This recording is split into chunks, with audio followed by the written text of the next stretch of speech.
नमस्कार, आप देख रहे हैं सुदर्शन न्यूज और मैं हूं आपके साथ अमित शर्मा। शाम के 7 बज चुके हैं, समय हो गया है जवाब तो चाहिए का, जिसमें आज हम बात करेंगे जहरीले मौलाना तौकीर रजा की।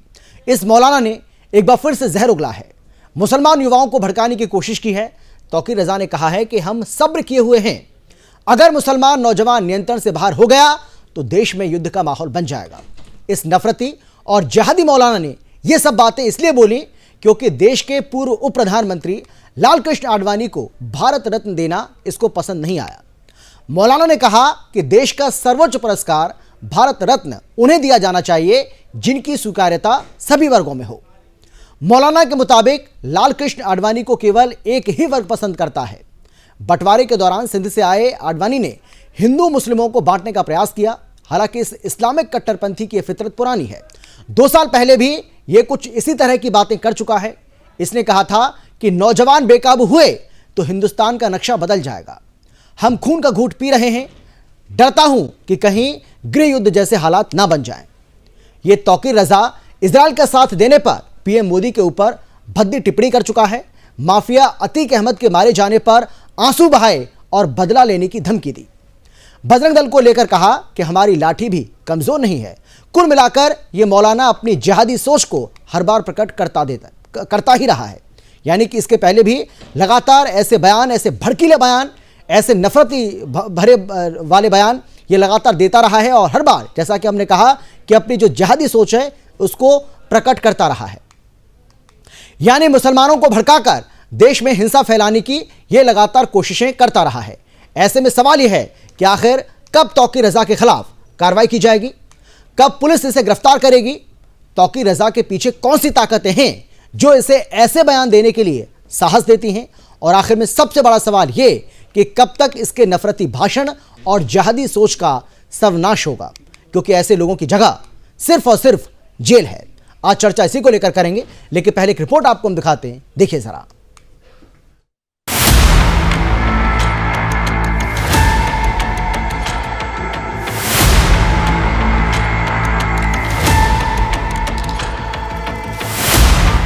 देश की शांति से अक्सर ना जाने कुछ मौलानाओं के पेट में दर्द क्यों होता रहता है। नफरती बोल बोलने के लिए वो तरह तरह के पैतरे अपनाते रहे हैं, मौका खोजते रहते हैं।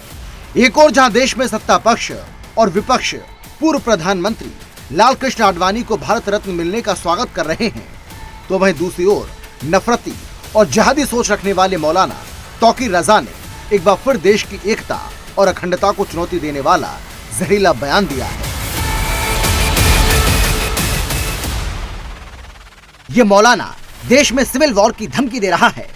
अपने जहरीले बोल के लिए प्रसिद्ध मौलाना ने यह कहा है कि हम सब्र किए हुए हैं, मुस्लिम नौजवान अगर नियंत्रण से बाहर हुआ तो देश में जंग का माहौल बन जाएगा। मुझे अंदेशा है कि हमारे नौजवान अगर हमारे सिर्फ मुसलमानों के सब्र की वजह से अभी तक हिंदुस्तान में खाना जंगी नहीं हुई है, मुझे अंदेशा है कि हमारे नौजवान अगर हमारे कंट्रोल से बाहर चले गए तो हिंदुस्तान को खाना जंगी से कोई नहीं बचा सकता। हमारे कंट्रोल से बाहर चले गए। दरअसल भारत के पूर्व उप प्रधानमंत्री लाल कृष्ण आडवाणी को भारत रत्न दिए जाने पर आपत्ति जताते हुए उसने ये बातें कही।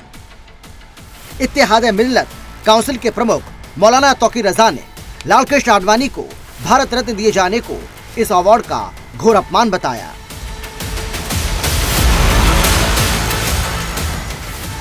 अल्पसंख्यकों के नाम पर विक्टिम कार्ड खेलने वाला ये मौलाना पहली बार ऐसी बात नहीं बोला है।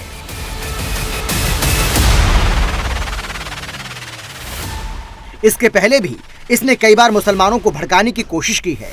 देश के अलग अलग हिस्सों में अवैध मजार को तोड़ने को लेकर धमकी देते हुए कहा था कि हमें मजबूर मत करो कि हम तुम्हारे किसी एक्शन पर रिएक्शन देने पर मजबूर हो जाएं।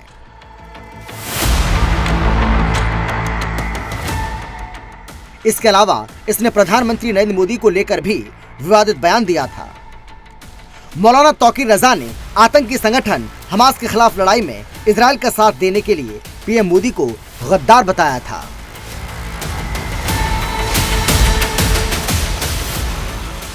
Bureau report, Sudarshan news.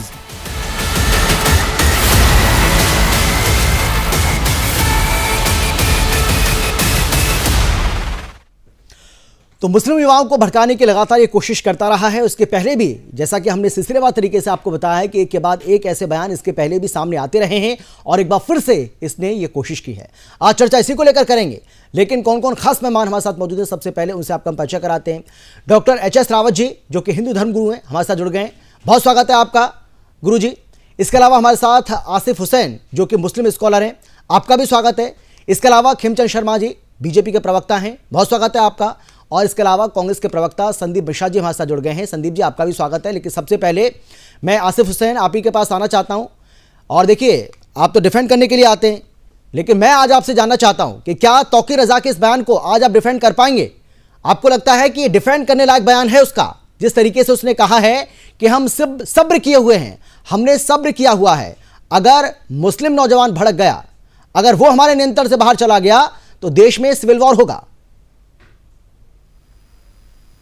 देखिए अमित जी, मैं मैं डिफेंड करने आता हूँ देश की गंगा जमनी तहजीब को, अच्छा। ना कि किसी के बिगड़े बोल को। अगर तौकीर रजा साहब ने ऐसा बयान दिया है तो ये उनका निजी बयान है, इसको मुसलमानों को बयान नहीं समझना चाहिए या किसी और व्यक्ति ने जो मुस्लिम समुदाय से संबंध रखता है या मौलाना तौकीर रजा के इस बयान का समर्थन किया है, या जालून देवबंद के किसी बड़े मौलाना ने, मौलाना महमूद मदनी हो, मौलाना अरशद मदनी हो, या और जो बड़े लोग हैं, क्या किसी ने उनके बयान का समर्थन किया है? नहीं किया।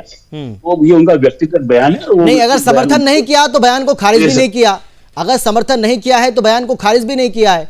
और ऐसा तो है नहीं कि पहली बार इसने ऐसी कोई बात कही है, इसके पहले भी लगातार ऐसी बातें करता रहा है। सिलसिलेवार तरीके से एक के बाद एक हमने 4 से 5 बयान आपको बताए भी हैं। और अगर आपको लग रहा है कि हम गलत कह रहे हैं तो आप कहेंगे तो हम उनको चला भी सकते हैं। लेकिन सवाल यह है कि भाई बार बार अगर कोई व्यक्ति ऐसे बयान दे रहा है तो इसका मतलब तो कहीं ना कहीं से उसको शह मिल रही है, कोई ना कोई ऐसी शक्ति है जो उसको ताकत दे रही है। अमित, बयान जो दे रहे हैं वो उनका व्यक्तिगत बयान है, और अगर उस पर कोई आईपीसी की धारा बनती है तो वो उन पर लगनी चाहिए। उसका कोई मुसलमान विरोध नहीं करता है। नहीं, तो मैं यही तो आपसे कह रहा हूं कि जितने भी लोगों का अभी आपने नाम लिया, जितने भी लोगों का अभी आपने नाम लिया, आपने कहा किसी ने समर्थन नहीं किया। अगर किसी ने समर्थन नहीं किया तो किसी ने विरोध भी नहीं किया। किसी ने भी, एक भी व्यक्ति जिनका भी आपने नाम लिया है, इनमें से कोई भी व्यक्ति आकर उसने कहा कि भाई तौकीर रजा ने जो बात बोली है ये गलत बात है, उसको ऐसी बात नहीं बोलनी चाहिए थी, उसको मुसलमानों को इस तरीके से नहीं भड़काना चाहिए, उसके खिलाफ कार्रवाई होनी चाहिए, एफआईआर दर्ज होनी चाहिए, उसको जेल में डाला जाना चाहिए?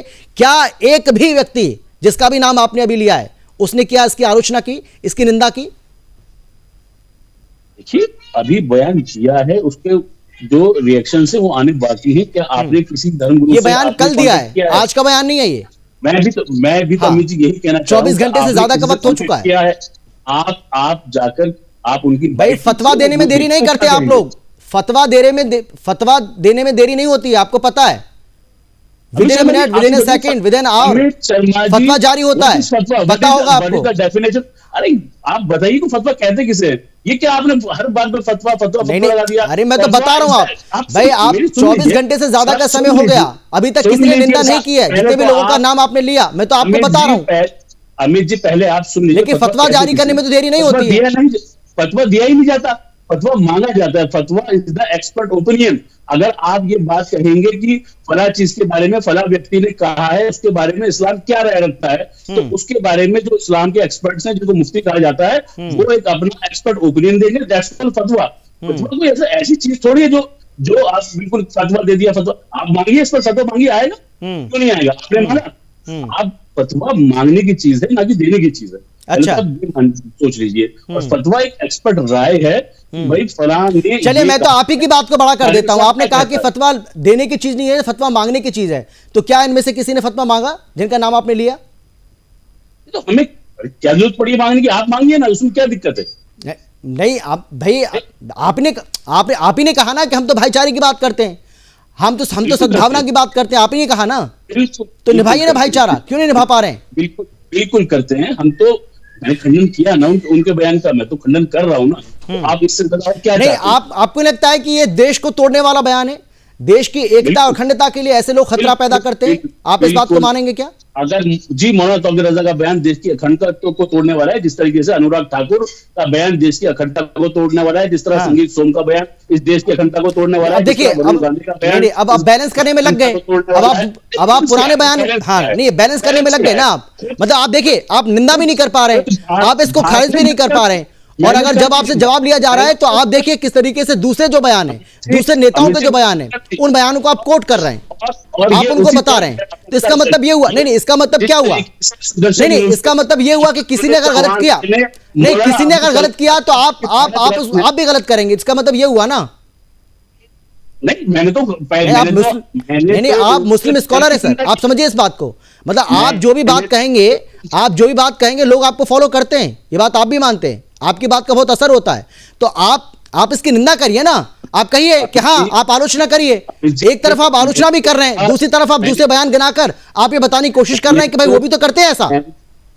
अमित जी मैंने पहले ही कहा है कि मैं उनके बयान की निंदा करता हूं, अगर उन पर कोई आईपीसी की धारा बनती है तो लगा देनी चाहिए, मगर इसी तरह मैं सुदर्शन न्यूज के जो चीफ एडिटर हैं शायद श्री चौहान के जी, उन्होंने भारत जी उसकी भी निंदा करता हूँ। क्या कहा आपने, क्या कहा, आवाज आपकी ब्रेक हुई है बीच में, क्या कहा आपने? जिस तरीके से मैं मौलाना तौकीर रजा के बयान की निंदा करता हूं, उसी तरीके से सुदर्शन न्यूज के चीफ एडिटर श्री अगर आप उनका दिखा दें, एक बयान उनका अगर आप दिखा दें जो देश की एकता अखंडता को खतरा पैदा करता हो, तौकीर रजा से उनकी तुलना करना ये बहुत बड़ा अपराध आप कर रहे हैं, ये बहुत बड़ा अपराध आप कर रहे हैं। वो देश को जोड़ने की बात करते हैं और तौकीर रजा देश को तोड़ने की बात कर रहा है, बहुत बड़ा अंतर है। ये कंपैरिजन आपका नहीं निहायती बेहुदा बयान आपका, और आप जो कंपैरिजन कर रहे हैं उसका दूर दूर तक कोई नाता नहीं है, दूर दूर तक उसकी कोई तुलना नहीं है। एक व्यक्ति देश को जोड़ने की बात करता है, एक व्यक्ति देश को तोड़ने की बात कर रहा है, एक व्यक्ति अपने धर्म के लोगों को भड़का रहा है और एक व्यक्ति ये कहता है कि भाई इस देश की एकता और अखंडता को बनाए रखना हम सबका कर्तव्य है, हमें इस ओर ध्यान देना होगा। चलिए डॉक्टर एच.एस. रावत जी, तौकीर रजा के इस बयान को आप कैसे देख रहे हैं?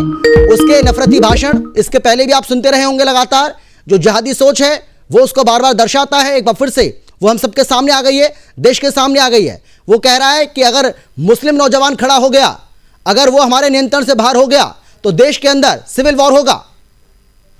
ये तौकीर रजा साहब का जो बयान आया, इससे पहले भी बहुत ज्यादा खतरनाक बयान इस देश में आ चुके हैं। खुद ओवैसी के भाई अकबरुद्दीन ओवैसी ने ये कहा था कि 15 मिनट के लिए आप पुलिस हटा दीजिए, मैं 100 करोड़ हिंदुओं का कत्लेआम कर दूंगा, इनको खत्म कर दूंगा। तो ऐसे बहुत सारे बयान पहले जहरीले आते रहे हैं, पहले इमाम बुखारी के बयान भी बहुत आते रहे, बकरुद्दीन के भी आते रहे, बर्क साहब के भी आते रहे, और अब ये नए नए पैदा हुए हैं, ये नए मुझे लगता है मियाँ जी बने हैं तो अल्लाह ही अल्लाह पुकार रहे हैं। ये चाहते हैं कि मैं भी अभी मुसलमानों का हेड बन जाऊं, मैं भी ओवैसी की तरह, आजम खान की तरह बन जाऊं, मेरे को लाइमलाइट आ जाए, मेरे सामने भी 15-20 मीडिया वाले हर वक्त मेरे घर के सामने बैठे रहें। लेकिन इनके ऊपर सख्त कार्रवाई की जरूरत है और ऐसे लोगों को जेल में ठोक देना चाहिए।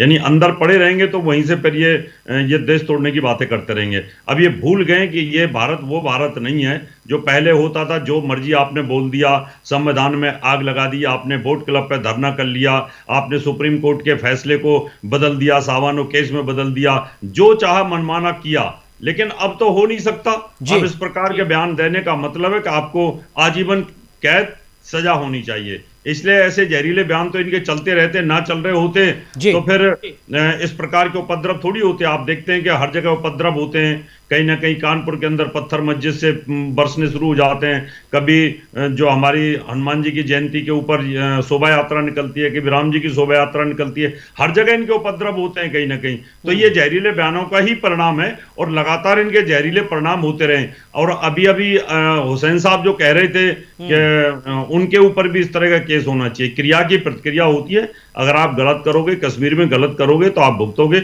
आप देश के अंदर गलत करने की कोशिश करोगे तो आप भुगतोगे। समझे। हम न्याय की बात करते हैं, हम देश में एकता की बात करते हैं, और आप इस देश को तोड़ने की बात करते हैं। आप देश की एकता की बात नहीं करते, आप हमास का साथ देते हैं, आप हमास के पक्ष में प्रदर्शन निकालते हैं। तो और जब भी पाकिस्तान हिंदुस्तान का मैच हुआ, पहले आपने हमेशा पाकिस्तान के पक्ष में सीटियां बजाई हैं। तो इसलिए इनका इतिहास तो घिनौना इतिहास रहा है, देश का तो रहा ही नहीं है। और ये देश को इस्लाम वाले मानते भी नहीं है, वो कहते हैं हमारे लिए इस्लाम पहले देश बाद में है।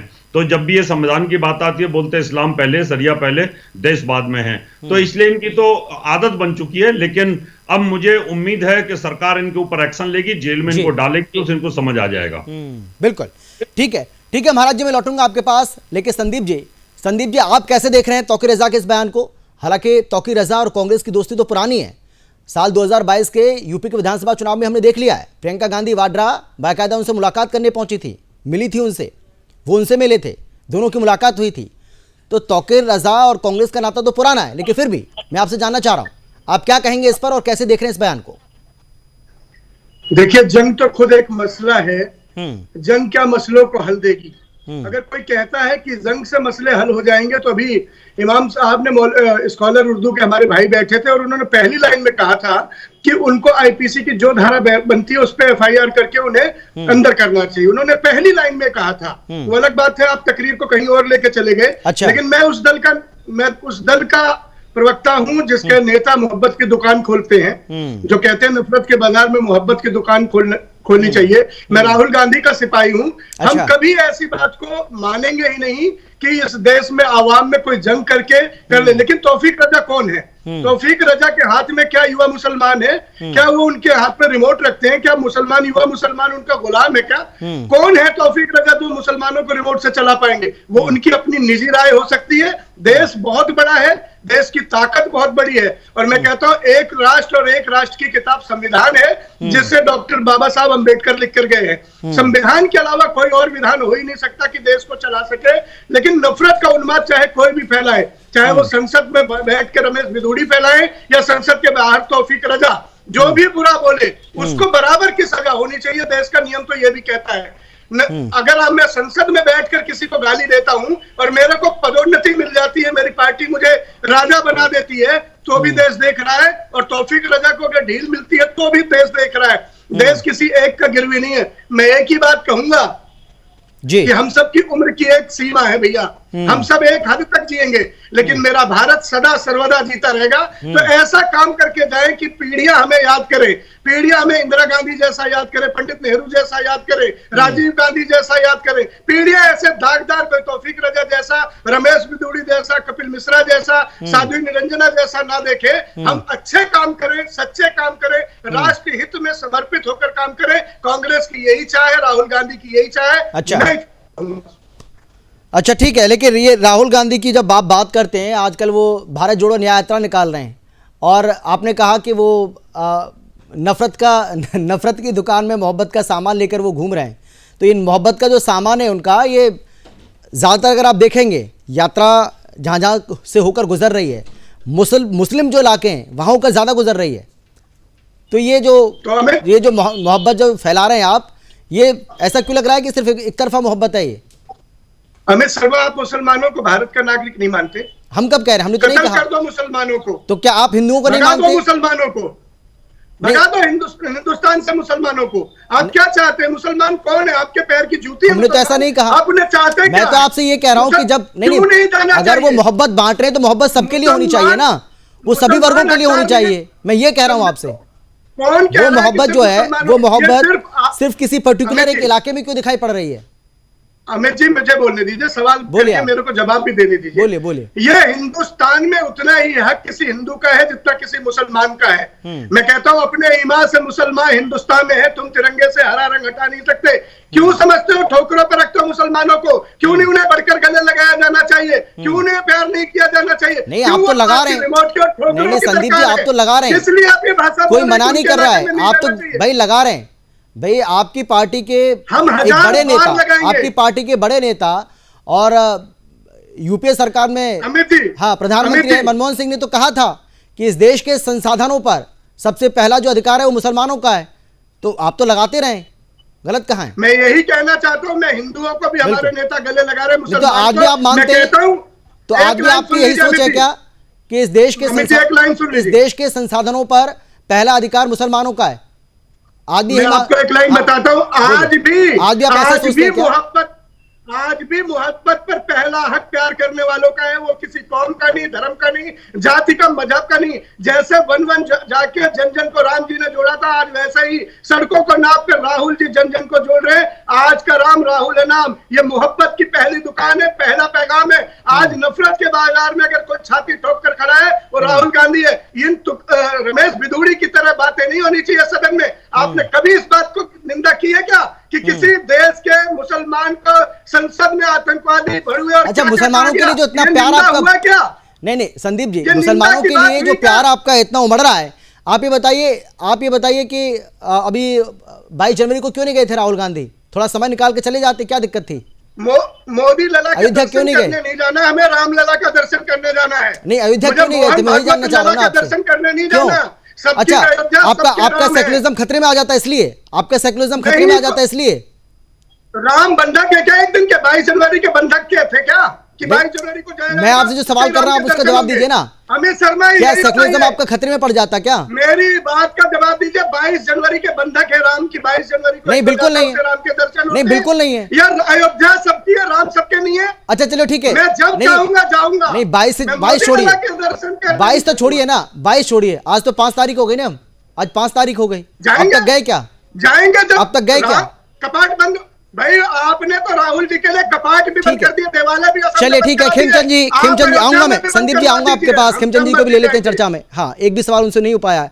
खेमचंद जी तौकीर रजा की ओर से बार बार ऐसी बयानबाजी की जा रही है, ये जिहादी सोच जो है, जो उनकी वो जिहादी सोच है वो सामने आ रही है, नफरती भाषण दिए जा रहे हैं। सवाल ये है कि आखिर जिस व्यक्ति की जगह जो है वो जेल में है, वो व्यक्ति बाहर रहता है, खुली हवा में सांस ले रहा है और एक के बाद एक ऐसे बयान दे रहा है, मुसलमान युवाओं को भड़काने की कोशिश कर रहा है, मतलब हिंसा फैलाने की पूरी कोशिश हो रही है। तो उसकी वो तो अच्छी बात है कि मुसलमान जो वो समझ रहा है कि भाई ये जो भी कर रहा है ये हो सकता है कि अपने अपने अपने हित के लिए कर रहा होगा, ये देश में आग लगाना चाहता है। जी, आवाज आ रही है? जय श्री राम। हाँ, बिल्कुल, जय श्री राम, जय सिया राम। तौकीर राजा एक टेररिस्ट की तरह काम कर रहे हैं। वो कोई एक इमाम की तरह काम नहीं कर रहे, मुस्लिम स्कॉलर की तरह काम नहीं कर रहे। वो जिस तरीके से बातें कर रहे हैं वो बार बार मुस्लिमों को भड़काने की बातें करते हैं। और यहाँ पे बैठे मुस्लिम स्कॉलर और कांग्रेसी नेता उनको बचाने की कोशिश कर रहे हैं, उनको निंदा नहीं कर रहे। अनकंडीशनल निंदा होनी चाहिए। ऐसे व्यक्ति की अनकंडीशनल निंदा जब तक आप नहीं करोगे, प्रोएक्टिवली निंदा नहीं करोगे, बिना पूछे निंदा नहीं करोगे, तब तक इनको बढ़ावा मिलता रहेगा। क्योंकि आप लोग चुप हो जाते हो जब ऐसे लोग बोलते हैं, जब आपके समाज के ऐसे उग्रवादी बोलते हैं, उल्टी सीधी बातें करते हैं और आप उसकी निंदा नहीं करते, आप उसकी भर्त्सना नहीं करते, बल्कि आप दूसरे केसेस को जो बिल्कुल कंपैरेटिव नहीं है, आप अनुराग जी की बात करते हो। कोर्ट ने भी माना। अनुराग जी ने क्या, किस तरीके से, किस परिप्रेक्ष्य में बोला। उन्होंने देश के दुश्मनों को एक पर्टिकुलर एक्शन करने के लिए बोला। उन्होंने मुस्लिम समाज के लिए नहीं बोला। देश के दुश्मन, देश का दुश्मन कोई भी हो सकता है, जो देश के दुश्मन है उनके साथ वैसा व्यवहार होना चाहिए, उसमें क्या दो राय है। अभी कभी ये सुदर्शन चैनल के हेड साहब को ड्रैग करते हैं, कभी ये अनुराग ठाकुर जी को ड्रैग करते हैं, कभी किसी को ड्रैग करते हैं, कभी किसी को। और कांग्रेस के प्रवक्ता को देखा मैंने, वो कहता है मुस्लिम समाज को भिदुड़ी जी ने नहीं डिफेम किया, उन्होंने एक व्यक्ति को डिफेम किया जिसका व्यवहार संदिग्ध है। बार बार वो पार्लियामेंट में इस तरीके की बातें करते हैं और 1 to 1 उन्होंने उनपे कटाक्ष किया, उन्होंने उनपे कटाक्ष किया। और दोनों को अभी पार्लियामेंट देख रहा है कि किसका कंडक्ट गलत था या किसका कंडक्ट किस तरीके का था। अब आप इस तरीके से, तो प्रजा ने तो सीधा सीधा मुस्लिम जो हमारे यूथ हैं उनको भड़काने की कोशिश की है। ऐसे व्यक्ति को आप कैसे कंपेयर कर सकते हैं? ये अपने आप में दिखाता है कि जिस तरीके से कवर फायर दी जा रही है, ऐसे आतंकवादी को, ऐसे कट्टरपंथी को बचाने के लिए वो बिल्कुल गलत है। ये भी बराबर के रिस्पॉन्सिबल है। मैं ऐसे बयानों की निंदा करता हूं और उम्मीद करता हूं कि प्रशासन, शासन ऐसे व्यक्ति पे जल्द से जल्द एक्शन ले और ऐसे व्यक्ति को खुला नहीं छोड़ना चाहिए। ये तो एक कैंसर की तरह है, ये तो एक मैं कहूं तो कोविड वायरस की तरह है। जितने दिन, जितने समय ये बाहर रहेंगे, उतने दिन ही उतने लोगों को ये ग्रसित करेंगे, संक्रमित करेंगे और नुकसान पहुंचाएंगे। बिल्कुल। लेकिन आसिफ हुसैन भाई, कल को अगर गिरफ्तारी होती है तौकीर रजा की, तो बिलबिलाएंगे तो नहीं, दुख तो नहीं होगा? और इस तरीके से जो भीड़ जो हमें देखने को मिली है गुजरात में, कुछ ऐसी भीड़ तो नहीं होगी? आसिफ हुसैन समर्थन करेंगे गिरफ्तारी का। हाँ, अमित राय जी क्या कह रहे हैं आप? समर्थन करेंगे गिरफ्तारी का। समर्थन करेंगे गिरफ्तारी का, बिलबिलाएंगे नहीं। अच्छा। बिलबिला तो शायद एच.एस. रावत जी गए थे मेरी कुछ बात से कि वो वो हमास को ले आए और पता नहीं किस किस को ले आए। पहली बात तो ये बताइए कि हमास पर भारत सरकार का स्टैंड क्या है? वो मुसलमानों को जो बोल रहे हैं कि मुसलमान भारत हमारे समर्थन में खड़े हो गए, भारत सरकार का हमास आतंकवादी संगठन है, आतंकी संगठन है हमास, इसमें क्या पूछना आपको सवाल? नहीं, भारत सरकार का स्टैंड है ये। नहीं, आप बताइए भारत सरकार भाई पैनल में जितने लोग बैठे हैं सब कहेंगे इस बात को। अब हो सकता है कांग्रेस पार्टी के नेता और आप ना कहें, लेकिन हमास एक आतंकवादी संगठन है। दूसरा बीजेपी के प्रवक्ता जो कह रहे थे शायद इन्हें के बयान की निंदा क्यों नहीं करते? टी राजा ने भरी सभा में मुसलमानों के बारे में क्या कहा? संगीत सोम ने भरी सभा में मुसलमानों के बारे में क्या कहा? वरुण गांधी ने क्या कहा? गलत बात। फिर चार पांच नाम गिनाने के बाद सिर्फ 4-5 नाम गिनाने के बाद आप बच नहीं सकते अपने से। आप ये बताइए कि राजस्थान में अपराधियों की हत्या उसके गठबंधन है, आतंकवादी संगठन है, वैसा ही तौकीर रजा है, उसका भी व्यवहार हमास से कम नहीं है। वो भी हमास की तरह ही मुस्लिम युवाओं को भड़काने का काम कर रहा है, उनको कंफ्यूज करने का काम कर रहा है, उनको इस तरीके से ये बयान देके क्या कर रहा है? टी राजा क्या कर रहा है? आप बताइए, टी राजा क्यों नहीं बोलते आप? टी राजा क्या कर रहा है? क्या उल्टी सीधी बातें आप कर रहे हो? तौकीर रजा ने जो बयान दिया उसको आप नेता करने की बजाय इसका विवाद बिल्कुल हमास की तरह है। जिस तरीके से हमास उल्टी सीधी बातें करके वहां पे युवाओं को भड़का रहा है और आतंकवादी गतिविधियां कर रहा है, उस तरीके का काम तौकीर रजा करवाना चाह रहा है। के नाम सुनकर आप क्यों बिलबिला गए? आप कहिए, मैं कह रहा हूं कि तौकीर रजा की गिरफ्तारी होनी चाहिए, मैं कह रहा हूं कि उनके ऊपर आईपीसी की धारा लगनी चाहिए। आप भी यहाँ कहिए कि टी राजा की गिरफ्तारी होनी चाहिए। गलत है, वो गलत है, तो उसके अलावा आप उसको जो केस उनसे रिलेटेड नहीं है या कंपेयर नहीं किए जा सकते, आप उनको कंपेयर करके उनको क्लैरिफाई करने की कोशिश करिए। अपने आप में दिखाता है। आप एक बात तो करो, ठीक है गलत है, गलत के साथ करो, नहीं जी और भी गलत है, मतलब उसको जनरलाइज करने की कोशिश, जनरलाइज मत करो। ये एक टेररिस्ट एक्ट है, टेररिस्ट एक्ट को आप कंपेयर नहीं कर सकते, टेररिस्ट एक्ट को आप डिफेंड करने की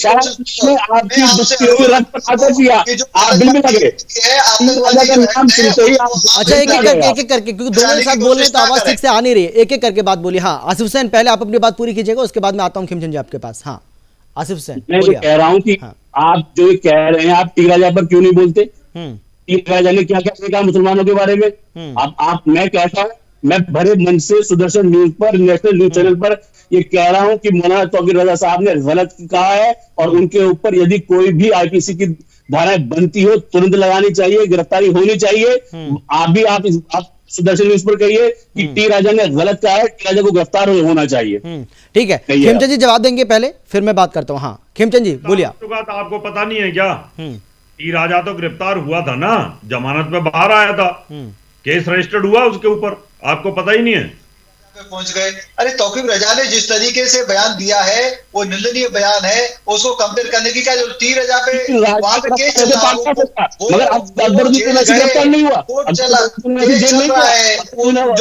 जो गलत है वो गलत है, जो सही है सही है, वो सामने आ जाएगा।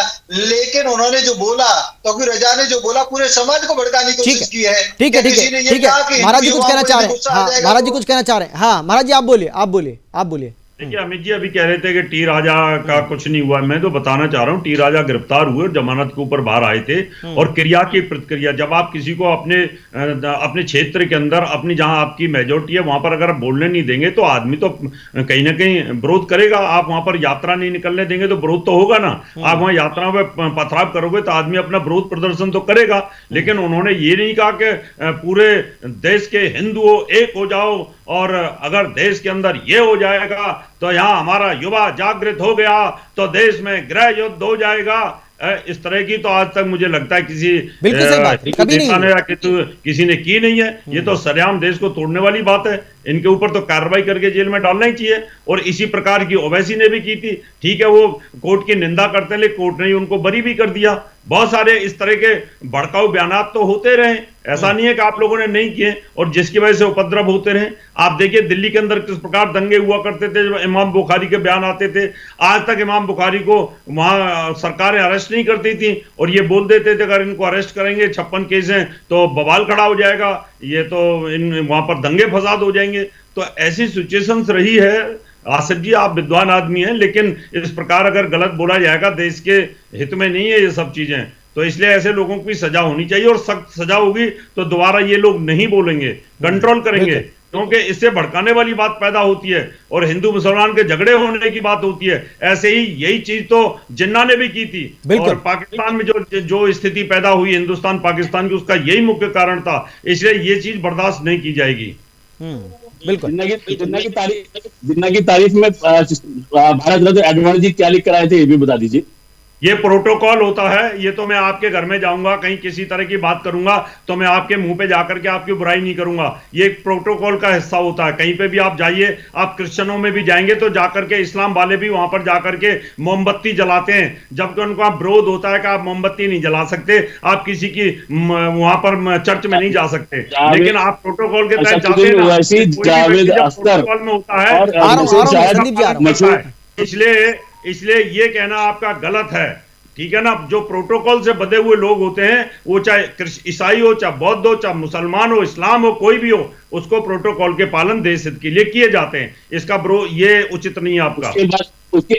उसके बाद जसवंत सिन्हा जी को और आडवाणी जी को क्यों अध्यक्ष पद से हटा दिया गया था फौरन? उसके बाद उसका विरोध किया गया द्वारा होते हैं। कोई देश आप विद्वान व्यक्ति हैं, ऐसी बात तो करिए। उन्होंने सलमान जिन्ना के ऊपर किताब जसवंत सिंह जी के साथ क्या किया गया पार्टी ने? आप जिन्ना के ऊपर किताब लिखने के बाद जसवंत जी के साथ क्या किया गया बीजेपी ने? पूरी बात करिए, उसको ना दबाइए। पूरा देश जानता है, पूरा देश जानता है। मांगी ना पाकिस्तान से अय्यर की तरह और सलमान खुर्शीद की तरह जाकर के, जो सरेआम बोल रहे थे कि आप हमें मदद दीजिए, कांग्रेस की मदद करिए। तो इस प्रकार की बातें तो नहीं हुई ना। ये तो देश के साथ गलत किया आप लोगों ने, आपकी पार्टी ने गलत किया। ठीक है, ठीक है। संदीप जी कुछ कहना चाह रहे हैं बहुत देर से। हाँ संदीप जी, आप बोलिए कुछ कह रहे थे। हाँ। मैं तो बस बशीर बद्र साहब का ये शेर कहूंगा कि 7 संदूकों में बंद करके रख दो नफरतें, आज इंसान को मोहब्बत की जरूरत बहुत है। हम नफरत के इस बाजार को बड़ा करके कब मोहब्बत की जीत कर पाएंगे? हम मोहब्बत से ही नफरत को खत्म कर सकते हैं, तो इस बात को समझने की जरूरत। लेकिन खेमचंद भाई ने बड़ी लेकिन तौकीर रजा जैसे लोग, आपको लगता है कि नहीं, आप ये बताइए, तौकीर रजा जैसे लोग अगर इस देश में रहेंगे तो आपको लगता है कि मोहब्बत की दुकान आपकी खुल पाएगी? राहुल गांधी की मोहब्बत की दुकान खुल पाएगी? पहली ही तौकीर रजा ने जो बयान दिया है, ऐसे बयानों से क्या मोहब्बत की दुकान खुल पाएगी? अमित भाई, हम प्रवक्ता हैं, हमें लगता है कि हमें ज्यादा बोलना चाहिए, आप ज्यादा बोलते हैं। हमारे को सुन लीजिए, हमारे से एक सवाल के बाद हमें सुन लीजिए। काउंटर सवाल करने का मेरा अधिकार है, वो मेरा हक है। नहीं, इतना सवाल पे इतने सवाल दागते हैं कि हम बोल ही नहीं पाते। अच्छा चलिए, बोलिए ना आप। अच्छा बोलिए, अब देखिए समय खराब हो रहा है सर, बोलिए आप। हाँ। इतने ही बोलूंगा मैं कि आज तौफीक रजा जी ने जो बोला उसका सबसे पहले कंडम मैंने भी किया और इस्लाम के स्कॉलर साहब ने भी किया। ऐसे आदमी देश में नहीं होने चाहिए जो देश को ललकारे।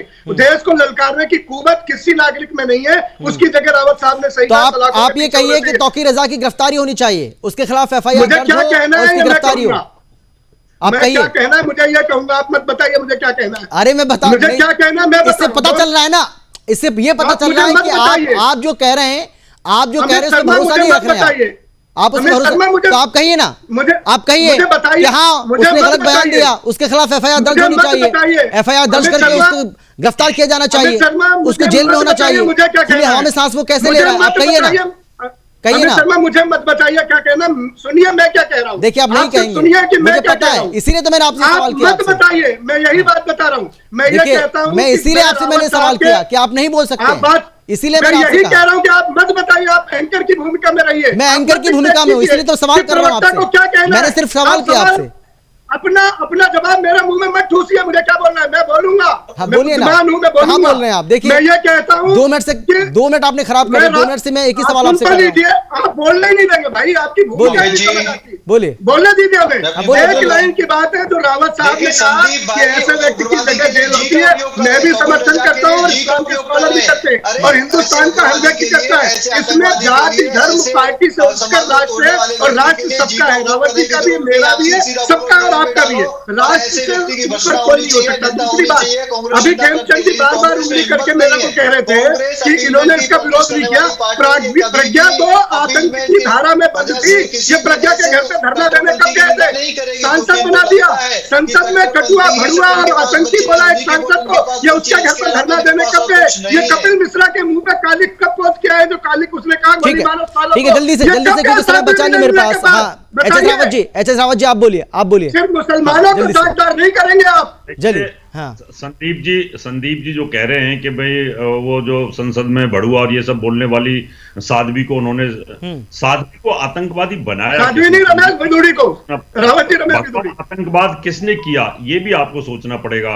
आपने एक महिला के साथ इतना क्रूर अत्याचार किया ये भी आपको सोचना पड़ेगा। आपने गलतियां की हैं उनको सुधारिए। कांग्रेस को आगे लाना है तो कम से कम जो गलतियां हिंदुत्व के मामले में आप लोगों ने की और अभी भी कर रहे हैं, आपके बड़े बड़े नेता खिसक के जा रहे हैं, क्योंकि अभी भी राम के मामले में आपका क्लियर स्टैंड नहीं है। आप बिल्कुल। और अभी तक देखिए ना कि कांग्रेस पार्टी का कोई भी नेता 22 जनवरी की हमने बात की तो कह रहे हैं कि भाई 22 जनवरी के लिए कोई बंधे हुए थोड़ी हैं, 22 जनवरी के लिए कोई लॉक थोड़ी हो गया है।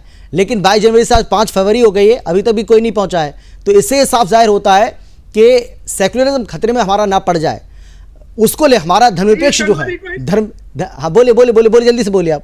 हाँ बोलिए। 20 जनवरी को ही कांग्रेस के नेता सरयू में डुबकी लगा के आए थे, अयोध्या गए थे, शायद आपको ये ज्ञान होगा। और वो हो हंगामा खूब किया वहां खूब हो हंगामा किया, जो भी किया। आप कह रहे मीडिया के कैमरे के सामने जो कुछ हुआ हम सबने देखा। ठीक है, चलिए मेरे पास समय इतना ही है। आप सभी का बहुत धन्यवाद मेरे साथ जुड़ने के लिए, चर्चा में शामिल होने के लिए।